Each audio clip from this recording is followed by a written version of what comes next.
Merhaba sevgili Amerikan severler. Yakıt ölçüm videosunda karşınızdayım. Bugünkü aracımız Grand Cherokee 2007 model 3.0 CRD motor.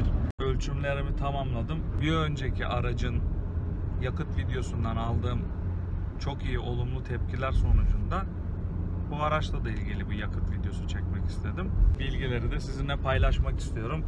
Sizin de bu araca merakınız varsa, bu aracı kullanıyorsanızdır belki ya da almak istiyor olabilirsiniz. İnsanlara fikir veriyor çünkü bu tip paylaşımlar. Şimdi Karadeniz gezisi planlamıştık.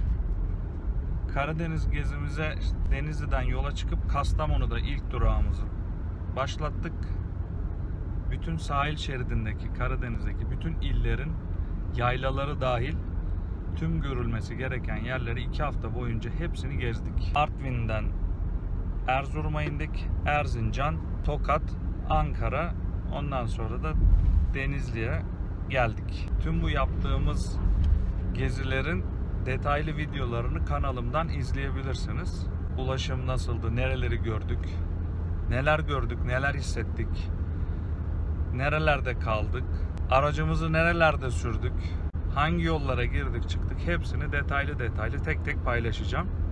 Ama bu şu anki videoda sadece bu aracın yakıtı ile ilgili kısmını paylaşacağım. Bu arada aracı ben kullanmıyorum. Eşim kullanıyor. Şöyle göstereyim.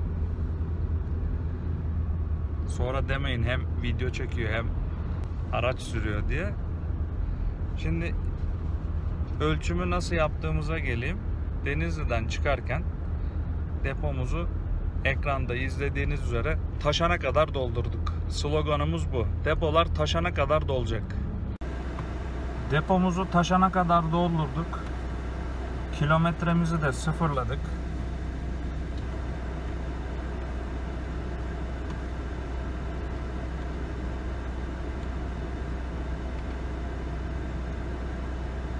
...345.605 ile Denizli'den yola çıkacağız. Bakalım bir depo mazotla Grand Cherokee 3.0 ne kadar yol kat edecek. Mazot bitti uyarısını Kastamonu'da verdi. Kastamonu'da geceyi konakladık zaten.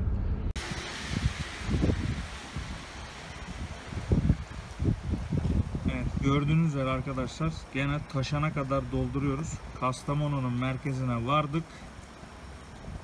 Bakalım ne kadarlık yakıt almış, hep beraber hesaplayacağız şimdi.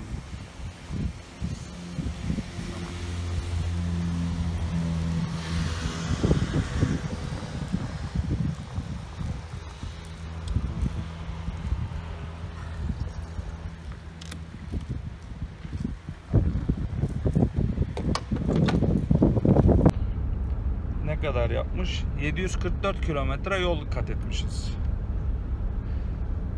Bu yol zarfında da 60,130 litre mazot almışız. 445 lira 56 kuruş. Hesabı nasıl yapıyoruz? Ödediğimiz toplam miktar 445,56 kuruşu yaptığımız kilometreye bölüyoruz. 144 kilometre yol yapmışız. Bu da 0,59 kuruş ya da 60 kuruş düz hesap diyebilirsiniz. Denizli-Kastamonu arası rakım farkı da var tabii. Onu da hesaba katın. Aracın işte ağırlığını, yükünü vesaireyi TL bazında 0,60 kuruş yakıt yakmış. Litre olarak da hesabına vurduğumuzda 60,130 litrelik yakılan mazot 100 kilometredeki litre miktarını öğrenmek istediğimiz için 100 ile çarpıyoruz. Çıkan sonucu da yaptığımız kilometreye bölüyoruz. 744 kilometreydi. 8,0 küsür çıkıyor. Ama ekranda da izlediğiniz gibi aracın bilgisayarında 7,3 litre gösteriyor. Yaklaşık 0,7 litrelik bir sapma var. Bunun nedenini ben bilemem. Ben size belgeleriyle, fişiyle, yaptığımız kilometreyle gösteriyorum.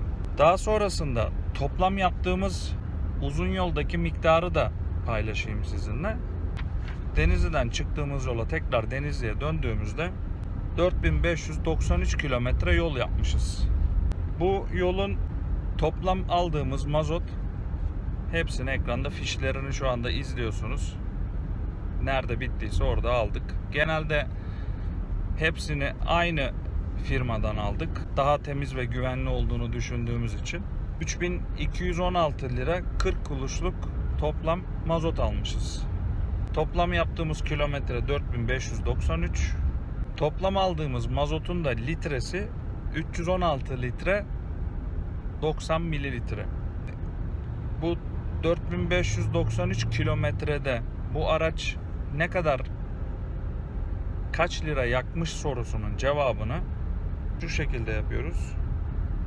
Toplam alınan mazotun miktarı 3216,40'ı yaptığımız kilometreye bölüyoruz. 4593 kilometre yol yapmışız.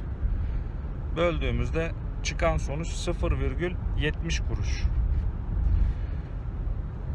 Şimdi bu 0,70 kuruşluk yakıtın içinde bu 4500 kilometrenin yaklaşık 1000 kilometresi tamamen dağlık arazide geçti. Yaylaların Karadeniz'de görülmesi gereken hemen hemen %80 tüm yaylalara çıktık ve diğer videolarımdan izleyip görürseniz emin olun o kadar çok bozuk ve stabilize yoldan geçtik ki, dere içlerinden, taşlardan, tepelerden. Bu araç zaten Karadeniz gezisi için aldım ben bu aracı. Allah'a şükür hiç başımızı ağrıtmadı. Aldım, hemen yola çıktım. Üstelik videonun başında da bahsettiğim gibi herhangi bir ustaya vesaire de göstermedim. Kendi tecrübelerimle aldığım bir araç. Herhangi bir problem de yaşamadık. Gerektiğinde çok hızlı gittiğimiz yerler de oldu. Ama çok bozuk yollarda çok da sakin gittiğimiz, kullandığımız yerler oldu. Özellikle Rize'nin yaylalarında çok zorladık arabayı gerçekten. Özellikle Huser Yaylası yolu 2700 metre rakımda gerçekten çok bozuk bir yol. Ayder'den sonra o kadar kötü ki yol. Yani oradaki minibüs işleten arkadaşlara da yazık. O yolu her gün inip çıkmak zorundalar. Hani o kadar kötü bir yol da ben hiç daha önce araba sürmemiştim. O tecrübe de oldu. Yağmur yağıyordu üstelik. Bazı görüntüleri şimdi ekrana yükledim. Oradan da görürsünüz. Ciddi manada çok kötü bir yoldu. Ve çok dik rampalardan çıktık. Hiçbir problem yaşamadık. Gerçekten çok hoşuma gitti araba. Eşimin de çok hoşuna gitti. Gördüğünüz gibi o kadar rahat kullanıyor ki, artı benden daha cesur mesela o. Yollara daha cesurca girip çıkıyor açıkçası. Ben o kadar cesur değilim. Daha sakin kullanmayı tercih ederim ben. Ama bu araba insana güven veriyor. Hani yakıt haricinde de benden duymak istediğiniz şeyler olursa, bu araca merak saranlarla ilgili, hiç kullanmayanlarla ilgili konuşuyorum. Açıklama kısmına paylaşacağım ama siz yorumlar kısmına da sorularınızı yazarsanız ben oradan samimi bir şekilde cevaplarım. Çünkü 2.7 modelinle ilgili yaptığım videodan sonra benim Instagram hesabımdan, Facebook hesabımdan birçok yerden bana ulaştılar. O araçla ilgili bilgi aldılar. Çünkü çok az görünüyor bu tip araçlar. İlk başta da insanlar korkuyor. İşte motoru büyük. Acaba masraf problem çıkartır mı? Bentley o giden. Böyle bir tane görürsün Türkiye'de, 2 tane görürsün. 4 milyonluk o araba. Ben de anlamadım. Gelecek bir yer var herhalde. Bu tip araçlara insanlar çok cesaret edemiyor.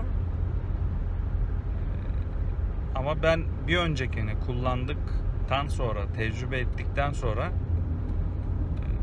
bu kasanın daha iyi olduğunu, bu motorun daha sorunsuz çalıştığını öğrendim ve biz de bu araca geçtik açıkçası. Çok da memnunuz. Şimdilik bir şikayetimiz yok. Herhangi bir problem de yaşamadık, söylediğim gibi. Herhangi bir profesyonel bir cihaz da kullanmıyorum kayıt yaparken. Onu Bunu da şu açıdan söylüyorum. Hani bu aracın ses yalıtımını falan merak eden olursa, öncelikle 2007 model bu. 2006, hatta 2005, 2006, 2007 yıllarındaki üretilen seri başka bir seri. 2008 ve sonrasındaki üretilen seriler daha başka. Malzeme kalitesi o zaman değişiyor biraz daha. Biz özellikle 2007 modelini seçtik, aradık. Hiçbir trim sesi, hiçbir rahatsız edici ses vesaire hiçbir şey yok. Tamamen kaydı şu anda cep telefonundan yapıyorum. Cep telefonunun kaydettiği sesi duyuyorsunuz. Dışarıdan herhangi bir yol sesi vesaire hiç böyle bir şey yok. Ayrıca bu araç hiç kurcalanmamış bir araç. Yani bir yükseltme kiti yok. Orijinal kendi haliyle duruyor. Yakıt yönünden de belki bunun etkisi olabilir. Şimdi bir şey diyemem. Lastik ebatına kadar her şeyle orijinal. Motorunda da hiçbir problemi yok. Tamamen uzun yolda kullanılmış bir araçtı. Benim aldığım kişi 8 yıl kadar makam aracı olarak kullanmış bu aracı. O yüzden çok temiz kalmış. Hiçbir hasar kaydı da yok. Hiçbir şey yok. Bakımlarında Ankara'da kendi Jeep servisinde yapılmış, gereken her şeyi, tüm kayıtları, dokümanlarını almıştık. Yani motoru ve şanzımanı, herhangi bir yeri problemsiz bir araç bu. Bunlar tabii ki yakıt değerlerini etkiler. Örneğin ne kadar zorlarsanız zorlayın, ben çok takip ettim. Egzozundan hiç renkli duman çıkmıyor. Yani çok temiz ve rafine çalışan bir motoru var bu arabanın. Yakıtla ilgili söyleyeceğim şeyler şimdilik bu kadar. Ama bu aracın kullanımı, tanıtımı, bakımlarını, merak edilen her şeylerini tek tek anlatacağım videolarımda. Yani genelde kanalımda gezi videoları, gezdiğim ve gördüğüm yerleri kendi dilimin döndüğünce anlatmaya çalıştığım bir YouTube kanalım var. İstiyorum ki insanlar evlerinde oturmasın, imkanları el verdiği sürece gidilecek olan yerleri ne kadar kolay olduğunu göstermek için aslında ben bu kanalı açtım. Gerek yurt içinde, gerek yurt dışında evlerinde oturmasın. Maksadım bu. Nadir bulunan bu araçlardan da bir tanesini ben kullandığım için kendi merak ettiğim soruların, kendi merak ettiğim bazı şeyleri başkalarının da merak ettiğini düşünerekten bu araçla ilgili videoları da ekstra kanalımda paylaştım. Paylaşmaya devam edeceğim de. Bana her türlü ulaşabilirsiniz. Instagram'dan da Kadir Okan yazdığınızda zaten direkt ben çıkıyorum. YouTube'da da zaten kanalımda şu anda izliyorsunuz. Herhangi bir soracağınız şey olduğunda samimi bir şekilde cevaplarım. Beni izlediğiniz için teşekkür ediyorum. Buraya kadar da sıkılmadan izlediyseniz, zahmet olmazsa kanalıma abone olup beğen tuşuna da basarsanız ben de kendimi daha mutlu hissederim. Ben ve eşim adına size iyi günler diliyoruz. Hoşça kalın.